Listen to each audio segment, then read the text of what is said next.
लग्नाचे दागिने म्हणजे श्रीमंत पेशवाई दागिने, नाशिकचे सुप्रसिद्ध सराफ मयूर अलंकार सराफ।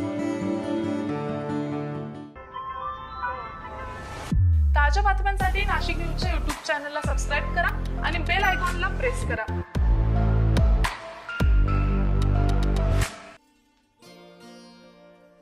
नाशिक जिल्ह्याचे नव्हे तर राज्याचे भवितव्य ठरणाऱ्या विधानसभा निवडणुकीसाठी मतदान प्रक्रियेला सकाळी 7 वाजेपासून सुरुवात झालेली आहे। बहुतांश ठिकाणी दुरंगी तर काही ठिकाणी तिरंगी आणि चौरंगी लढत असून या निमित्तानं राज्याचे हेवीवेट नेते तसेच राज्याचे अन्न आणि नागरी पुरवठा मंत्री छगन भुजबळ, नाशिकचे पालकमंत्री दादा भुसे, विधानसभेचे उपाध्यक्ष नरहरी झिरवाळ यांच्यासह अन्य प्रमुख नेत्यांचा जिल्ह्यात कस लागणार आहे।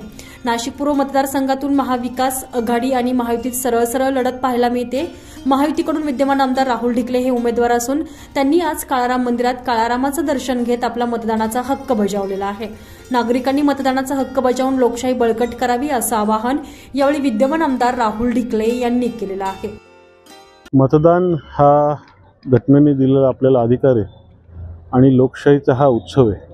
त्याच्यामुळे जास्तीत जास्त नागरिकांनी मतदानात सहभागी होऊन मतदान करून लोकशाहीच्या या उत्सवात सहभागी व्हावं असं मी आवाहन करतो। कारण 5 वर्षात एकदा निवडणूक येते आणि आपला हक्क बजावून आपण लोकशाही बळकट करावी आणि लोकशाहीचा उत्सव हा साजरा करावा। 5 वर्ष जर तुम्ही काम केलं, जनतेच्या संपर्कात राहिलात आणि सातत्याने लोकांची कामं जर केले तर मला वाटतं निवडणुकीत तुम्हाला टेन्शन राहत नाही। आणि त्याच्यामुळे 5 वर्ष मी जे सतत काम केलं त्याचं फळ 23 तारखेला जनता मला नक्कीच देईल हा मला विश्वास आहे।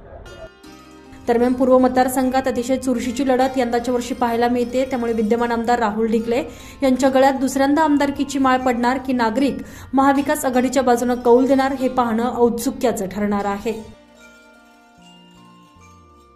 संजय परमार, नाशिक न्यूज, नाशिक।